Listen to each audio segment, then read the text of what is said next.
जब Vasco D gamma Bharat की खोज में निकला, 15वीं सदी के अंत का समय था। यूरोप के देशों में एक ही चीज की सबसे ज्यादा चर्चा थी, भारत के मसाले, काली मिर्च, लौंग और दालचीनी। उस दौर में ये मसाले सिर्फ स्वाद के लिए नहीं, बल्कि दौलत और शक्ति के प्रतीक माने जाते थे। यूरोप में इनकी कीमत कई बार सोने के बराबर होती थी।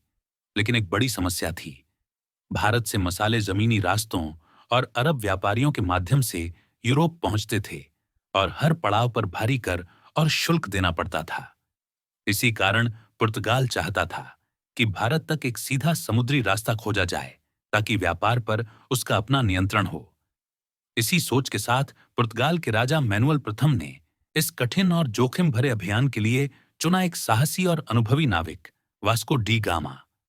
8 जुलाई 497 वास्को डी गामा अपने 4 जहाजों के साथ पुर्तगाल के लिस्बन बंदरगाह से रवाना हुआ।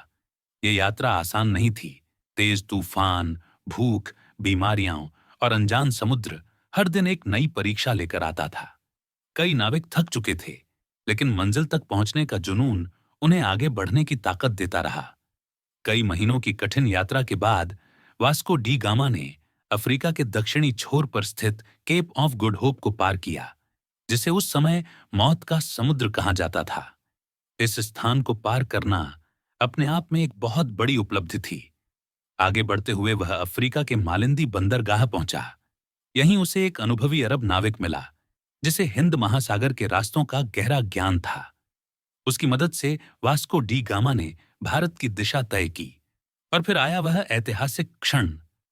20 मई 448 वास्को डी गामा का जहाज कालीकट, आज का कोझिकोड, केरल के तट पर आकर रुका।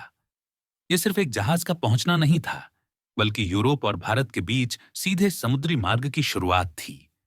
लेकिन यह शुरुआत पूरी तरह शांत नहीं थी। भारत के राजा जामोरिन ने वास्को डी गामा को किस नजर से देखा, और क्या वह अपने व्यापार के सपने में वास्तव में सफल हो पाया?